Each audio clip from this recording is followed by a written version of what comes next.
Yeah, so I just hit the record button. I did want to ask you, Dave, before we get started now, because we're kind of dying for like podcast content. So Yeah. what I was gonna do is like after this conversation, I was gonna go through and pick out because I'm trying to like get some messages across to our supporters, and I was gonna kind of cherry pick a few clips from this interview, and no rush for you to put the interview out on your side. I wanted to ask you if it was okay if I posted a few like cherry picked clips just to kind of more or less promote you and also promote like the message of those clips. Would that be okay with Oh, you? please do. Please do. Awesome. The more the merrier. It's all about, supporting each other and helping each other out. So yeah, I mean, that would be absolutely incredible, but yeah, I really appreciate it. Of course, dude. And like, I know you have a process with your podcast, and I mean, with your interviews. So I didn't want to like, overstep or just wanted to check that with you. Oh, But not at all. No, absolutely not. Like you're perfect, and yeah, all good. question for you guys: are my glasses blinding my eyes, or does it look normal? I don't really know from my own camera. No, you look fine. Looks You're good, okay. man. Oh, Yeah, okay, sick. Okay, good, good. But that's awesome, man. So, I'm glad to reconnect with you, man. I know it's been a while since we've been over there, and I have a completely new lineup since. Yep. And that includes Ryan. Ryan jumped on board probably like actually he's actually been playing shows with us since last summer, but he's been an official member since last spring of this year, right, Ryan? When did you officially join? Was it June? This is a weird, but in my memory, I don't remember what month it is, but it was the day after they caught the Go-Go Beach murderer, or whatever that was. Yeah, that was a big deal on Long Island. It was just funny because Tom was playing Card Reader was playing a show in Gilgo Beach the day after they caught the serial killer, and I remember that's when we had the conversation about me coming in full time, and that is forever associated, and not a fun association, but yeah. So I think that was over the summer. Yeah. So I take it that's Long Island. Yes. Yeah. It's like on the eastern Long Island, I guess, a little bit far away from the city. Right. Well, it's funny because like, you would think with me being from Jersey, maybe like, I've heard of it, but no, I actually have not heard of it. But, yeah, no, it's I feel like Jones Beach is probably the more popular one because the big concert venues there. Mm-hmm. Blink-182 has come to Jones Beach a few times, like Deftones, System of a Down. Some really big artists have come through that area. But like the people who live here usually go to like Robert Moses Beach and Gilgo Beach to like hang out and get the sun and do the beach life. We've had a lot of sharks though, so we've had an uptick in sharks. So that's something that we're not used to growing up, and now there's actually like caution for sharks here. Is that because of the warmer waters? I think so.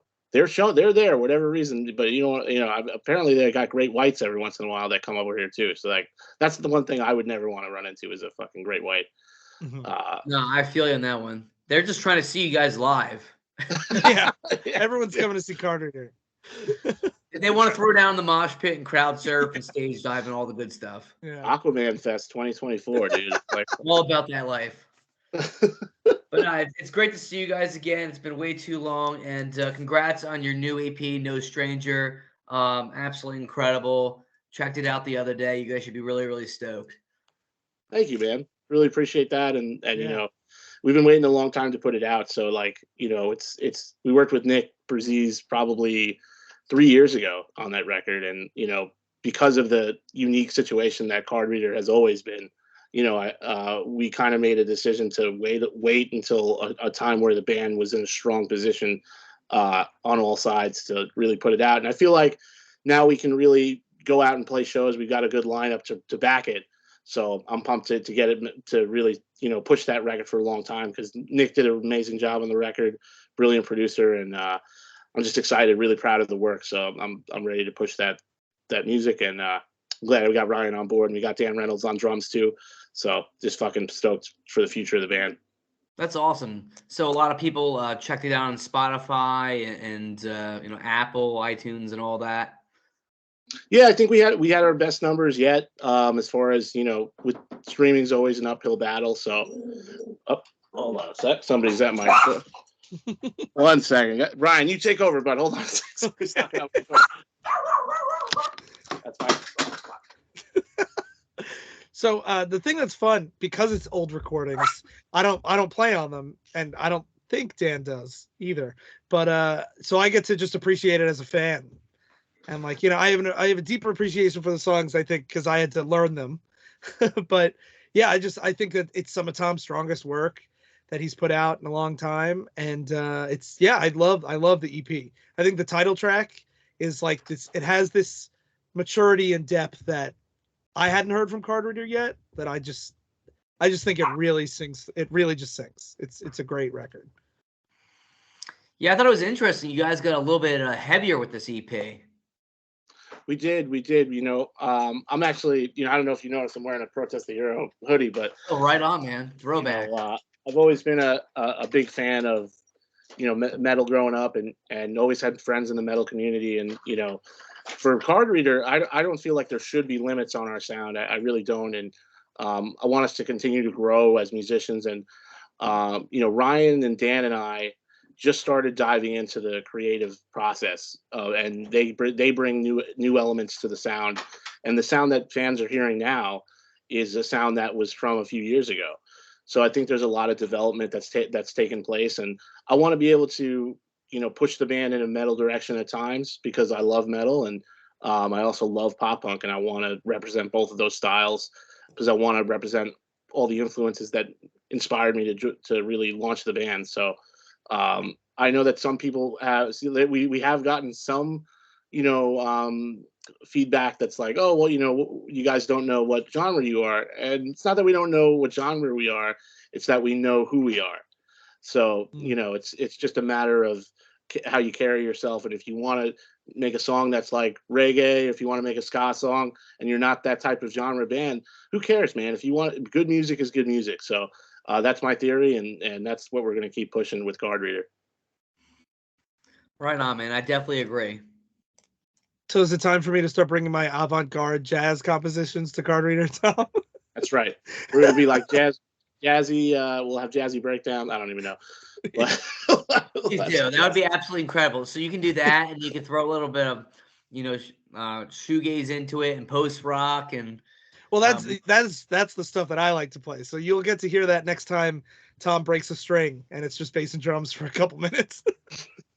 Throw some My Bloody Valentine and Slowdive and Joy Division and bands like that into it. Yeah. Right on. That's awesome. So how would you say the writing and recording process for this EP was, the same and different compared to your previous stuff, such as Mental Scars? I think that, they're all of those songs together. I kind of bunched them in a group because they were all done with producer Nick Braziz, and they were all the new record. The difference between Mental Scars EP and No Stranger is that the first record was done at the Lumberyard, and the second record, the No Stranger, was done at Gradwell House in New Jersey. So, we've had, I think that was it was definitely a more advanced studio, and it was kind of organized and backed by the same people, but obviously having Nick at both studios it made the transition process really easy. And during those sessions we really pushed hard to make good music, and I had some really good musicians around me. I had Matt Sullivan next to me, he's if you know who he is, he started a band called Title Holder, and he's an incredible musician. Has helped me a lot through the process of being a better songwriter. In addition to Nick, Nick and Matt really, dove into this record as far as, producing it, doing a great job, and just helping me get my sound to a more professional level. And I think they accomplished that. And I think it's something that, we should all be really proud of as a group. And it's the one thing that's tough for me releasing music later, is because it's so far away from all those great experiences. But for me, I'm always about doing what's best for the music and what I think will be the most successful move. And I'm always willing to put my chips on the table, no matter how extreme something seems. But yeah, it put a good benchmark for the future, and it's something that it's a level of music that I want to keep the band at, and I want to keep that as the bar, and those two guys definitely helped me get there. Right on, man. That's freaking awesome. So did Nick like give you any advice? And if so, like what was some of the advice that he gave you? I think some of the best advice that he gave me was not to really be scared of social media. You know, I know it sounds like a weird transition from the recording conversation, but he once told me that if he could post every day or like all the time, he would, and that it never really looks bad to post a lot, even if it's not great content. And I think a lot of musicians are a little choosy with what they post, and you know, I think it's hard in today's society, music community society, to always be willing to post everything that you have, you know, from the band. And it's just that consistent activity has positive results. And whenever we've had stuff to post, and we've probably even slowed down this year, but there was a good 2 years there where I was always trying to post stuff. I was always trying to get the band out there, relentlessly, and regardless of how people thought, you know. And I think that ended up with a lot of positivity. We ended up connecting with a lot of people. Most of Card Reader's strongest allies are people we met on Instagram. People that saw our ads, like saw our posts that we would throw, like, you know, we put out new music, we'll run these ads and we'll just throw them out into the music world. I don't even know what Instagram does with them, honestly. It's just like a weird music algorithm. It just sends it up to people that they think is, you know, would like your music. And a lot of our best friends have reached out through those experiences and those posts, seeing that. So just seeing our stuff online, and I think that's a good thing that Nick taught me. In addition to that, you know, he's a brilliant producer. I think his work speaks for himself. You don't have to listen to just Card Reader to understand how good he is at his job. And I think the biggest thing with Card Reader is that I made a great decision to start working with him through this project, because it really led to a lot of success. And I think any band that makes that decision with their, you know, with their dreams and with them for music, I think, you know, Nick's a great candidate. And you know, as far as Card Reader goes, I'll always bring up Nick as a pivotal turning point in my own music career, working with him. And that's how good of a producer he is. Yeah, that's really interesting that that somebody like at his level and the success that he's had, you know, as a producer, as a you know, being a man overboard, that he would say that. And yeah, that definitely eye opening. Yeah, you know, it's just, you know, you throw caution to the wind, man, and just be yourself and put yourself out there. I think it's a good motto. And you know, we don't want to have especially with Card Reader, we don't want to have a safety net. You know, we're there for the good times and the bad times. We want to be in the room no matter what the show is. And I think that's what's important about Card Reader. Even if it's if there's nobody at the show or whatever it might be, or we think it's going to be a good show, or we're playing somewhere on the road and it just turns out to be a bad show, or I don't know, whatever you would categorize as unsuccessful show. But, you know, we're always having fun, and we always want to be there. We're always ready to go, and we're not deterred by much. You know, we're really not. So we're always thinking positively, and we've got a really strong engine behind our band. So we're always going to keep that motor running. And I think even when we're playing those smaller shows with only a couple people, like, I think that energy, because I started as a fan and now I somehow weaseled my way into the band, that, like, I think even when it's just a handful of people, that energy, you still feel it in the room, you know? 100%. Yeah, I tell people all the time, I mean, it's better to have one or two people there than, you know, not having, that are really into it, and then have a million people that are, you know, that could care less, that would rather be somewhere else. I mean, that's just how I see it. I mean, that's how I would feel if I was, you know, a band member, if I, you know, play guitar or a singer or drummer or whatever. And one person's better than zero. Yeah, that's for sure. Yeah. As long as you have one person believing in it, it's worth doing. And it doesn't matter. It doesn't matter who that person is. It's you know, one person's belief has a massive amount of power.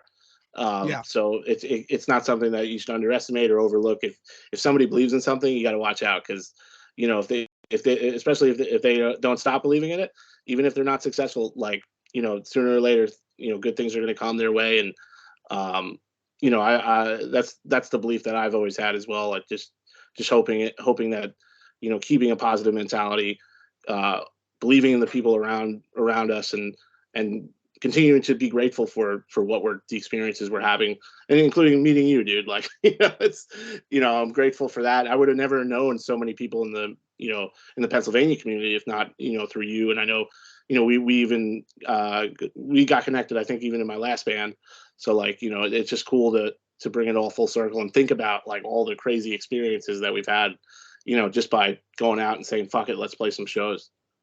Yeah. And like when every card reader show I've ever been to, even if you're just playing to the other bands, or, when it's the other band set, they'll have at least 3 or 4 people, depending on how many people are playing with card reader at the time, in the house believing in it. Like, we love playing, but we also love just being there and listening to everyone else play, Right. And I've noticed, and I found that I feed like off the bands. So if like the bands are, guitar flipping, or they're, jumping to the crowd, or like they're really, really getting into it, then I'm, banging my head and I'm going nuts. But if the band's like, boring and like, they're just standing still and they're not like, really getting into it, then, I find myself maybe like, drifting off a little bit and, maybe just zoning out and, thinking about other things. And that's the last thing that I want. But at the same time, it's like sometimes I just can't help it because they're just not, bringing out the best in me. Mm.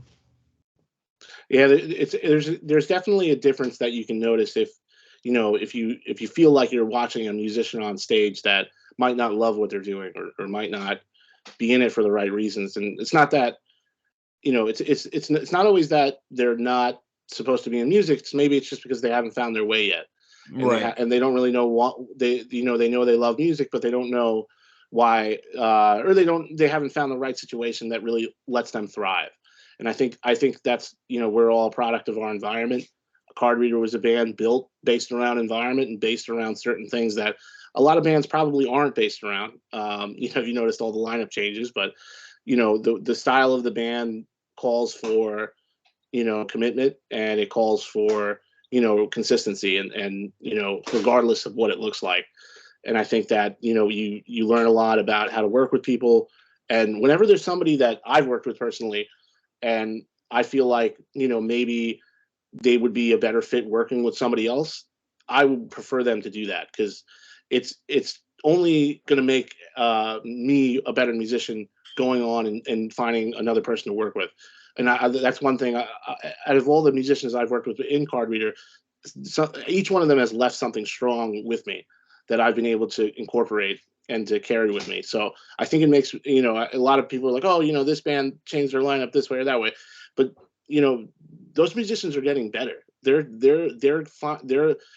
working with new people, and they're getting stronger, and they're expanding their horizons. So, especially, we're kind of veteran musicians at this point, and, it's always great it's always great to have new blood in the room. So, that's something that gets me excited, and keeps me motivated with all the changes we have. So, I see it as a definite strength that we don't hold back, that we keep the train going no matter what. That's how you're doing it right. Absolutely. Just having fun, man. Just enjoying it, dude. I tell people all the time, it's like they ask me like how long I plan on doing this, and I'm sure you guys are with me on this one, that I plan on doing it until like I just physically and mentally can't do it anymore. So Yeah. 80 years old, 90 years old, 100 years old. I don't plan on slowing down anytime soon. I just plan on go and go and go, and just continuously give back to the community that's done so much for me, that opened up their arms for me and welcomed me in, and really embraced me and just accepted me for who I am as a person, as an individual. That's something. If I could just add about being the new blood, that like when you talk about like the community and the supporting everybody, when people like come in and out of the Card Reader family, like no one comes out of the family. Like we're still like, I'm super good friends with the other bass players that have been there over the years, and like there's some pictures floating around of Dan, the old bass player, knighting me with his Squier bass, and like yeah, and like we Official. we still learn, like those people are still around. We still get together and jam sometimes, like where it's not so much like replacing as much as it is expanding, as Tom said. 100%. Yeah, that's really cool that all those guys were able to have a positive impact on you guys, and you guys were able to take it from there and get to that next level. I know that's not always the case. I feel like with a lot of bands that's not the case. It's really cool that that happened to you guys. But I checked out your video and from a couple months ago, and it was awesome. How was the response to that, and who do you guys work with for that? So for our music videos, they've all been done except for one. There was one video that wasn't directed by Sean, but we work with Sean Ageman with Washed Up Media, and just a phenomenal director, phenomenal photographer, Long Island based, and he's just a guy that's always helped our band and been a great guy to work with, and made us look really, really brought us to a professional level as far as the music video goes. And I think it's we're in the kind of music world where you sort of need a professional looking music video these days to get noticed. And if anything, it's not even that big of a deal anymore to have a professional music video. But Sean has done a phenomenal job. He's great to work with. He's very innovative. There are times where, I'm trying to come up with a music video idea, and then he steps in and really helps me build something, and I, like, concept wise. And for that, we shot that whole video in one room over the course of like 4 hours. So it was really easy the way we did it. There's a little couch next to the set, so we filmed the scene on the couch where I walked off the couch into the live shot, and we made it look cool. We did a little dialogue scene. My buddy Tommy Accomando he plays in a band called Senseless, and great hardcore bands. And him and I go way back. To we've been friends since we were kids, and always been in the music community together. So when I invited him to do the song, he said yes, and I was totally stoked on it, and grateful that he wanted to jump on a Card Reader song, because he's a really great artist. And honestly, Tommy was somebody, I watched him drive his band for a while before Card Reader was a band, and it really inspired me to do my own thing. And that the kind of confidence I saw exuding off of I don't know if that's the right word, but the kind of confidence I saw coming off of him and how he carried himself, it's something that I really brought into Card Reader. And just always, it was a real special treat for me. And once we had like a metal sounding song written, I was like, yeah, let's get him on board. Let's see if he wants to do this. And he did. So we brought him to the studio to work with Nick as well, which is a good experience. And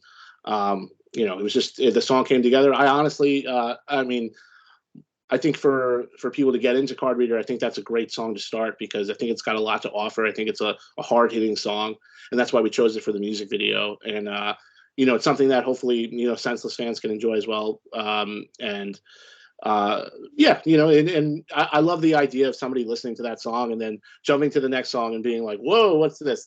That really gets me excited. So oh, here's my other stuff. But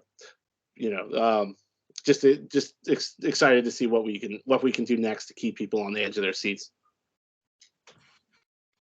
Yeah, I mean, me personally, I'm a sucker for good music videos. So when bands put out really fun and catchy videos, I get really excited, and I'm determined to get them back on TV. Like that is my goal.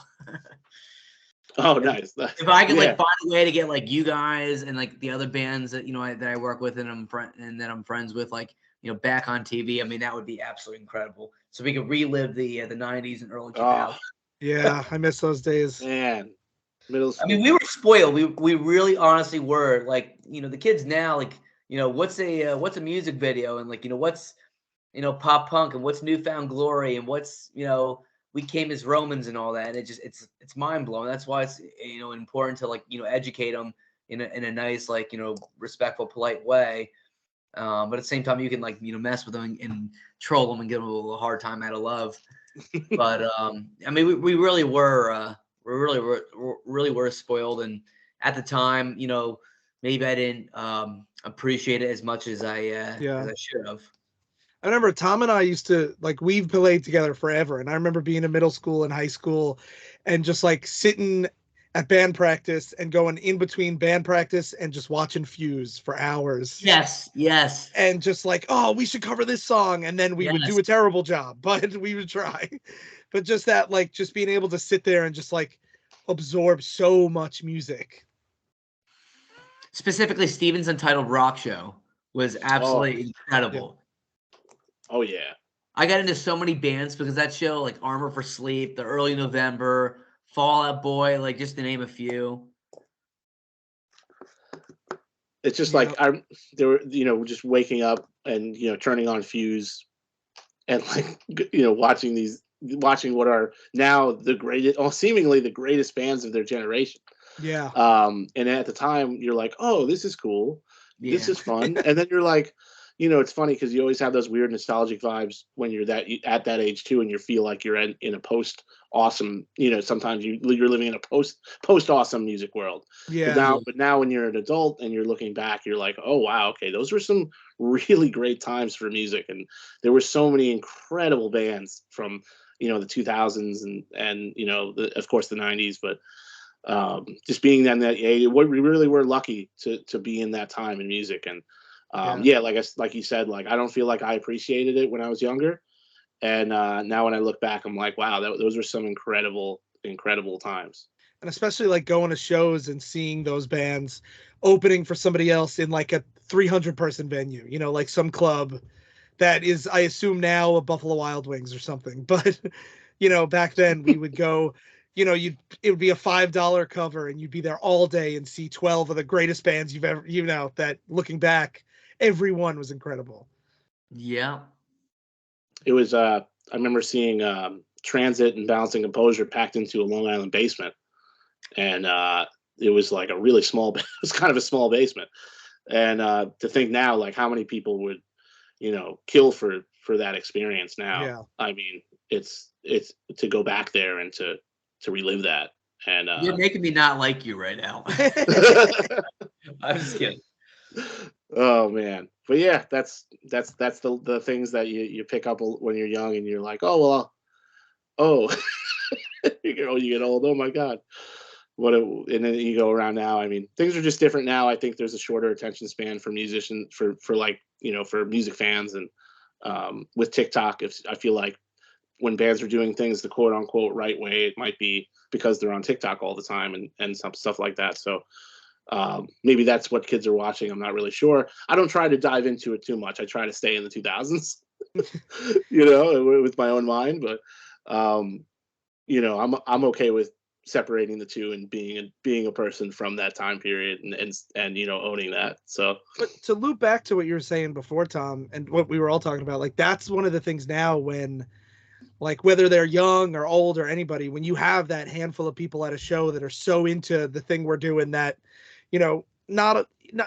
it's not as everywhere as it used to be, like this kind of music, like, not that there's not still plenty of pop punk bands out there, but it's, now when especially when we play shows and there's like younger people that are so into it, it's really hard to describe that feeling. When you're talking to people in their like early 20s and I have some, some people that have talked to me about the bands and stuff saying like, oh, I wish that there were more bands like this, and they're at every show, front row, and that it's like, that just means the absolute world. Because I remember being in those basement shows and stuff like that and thinking these guys were so cool and realizing they were just guys, just guys like us, just playing it because they loved it. And now being on the other side of that is unbelievable. That's gonna be absolutely incredible. Like I can't imagine like how awesome like that is, for random people just to come up to you and be like, hey man, I love your set, I love your music. Like it's changed my life. It's turned me into it's made me a better person. Like I can't imagine like people saying that to me. Yeah. I think my, the things I've taken away from our experiences and the things that I find to be most proud of are when another musician, another person, going after their dreams comes over to me and or any member of Card Reader and says, this is something that's helping them. This is something that's inspiring them to keep their own dreams going. Because that's really what it's about. I mean, that's really what I'm in this for. I'm a total, warrior for the underdog musician. And it's just in my blood to support a person with a dream, no matter what kind of musical situation they're in. You know, it's about that desire to get on the stage, you know, that desire to keep going no matter what. I want to be an example of someone who won't quit, someone who will, you know, be the same person whether they're succeeding or failing, and because it will rub off positively on other musicians. And when it does, you know, it's a great feeling. And you know, those are the things you really savor, and makes you thankful for doing this, for sure. Well, I'm definitely one of those people because I've fallen out of it a couple times, and every time Tom pulls me back in. But I've definitely been like, you know, through low points, we're like, you know, I got to focus on other stuff. And then every time I see Tom up there, you know, it's hard not to grab a guitar. You go harder. Yeah, definitely. You know, I'm really glad that you said that, because there's times where I get, you know, a little like frustrated, a little like worn down with, like, you know, throwing up my stuff in different groups, or, you know, throwing it on my personal page, and like barely anybody seeing my posts and liking it and commenting and all that. But then, like, that was a nice reminder of, you know what, just keep doing the right things. People do appreciate it. It means a lot to the bands, and don't let Facebook and its, you know, bad algorithm, you know, stop you from doing what makes you happy and what you're passionate about. So sometimes it's you know, here and there, you know, we all need reminders to just, you know, keep going and not quit, not give up, and keep, you know, trying to make a difference. 100%. I can totally relate to that as well. Yeah. That's a challenge of social media, man. It's like, it's really something that affects your mental health as someone who's trying to put their message out there. You know, being able to see how people are reacting, or how many people are reacting to what you're doing in real time. But I think if you can just separate and trust the real world over social media, and, you know, I think one thing that, you know, for me, I'm always trying to lean more on reality than what these apps are doing, or how the band looks online, because there is so much more to, you know, to Card Reader than our online presence. There's so much more to being in the room with us, getting to know us, seeing what we're about and why we do this, than what you see on our social media walls. I mean, it's two different worlds. Yeah. Right. I always find it really inspiring when we talk about these kind of things, because I get pretty discouraged about, you know, monthly listeners and Instagram likes and all that stuff. And then Tom, I remember a couple times Tom's been like, hey, worst case scenario, we just went out and played the most fun show we'll play all year, and we got to go on the road with our best friends and play the best music we've ever made. That's not so bad. Better than that.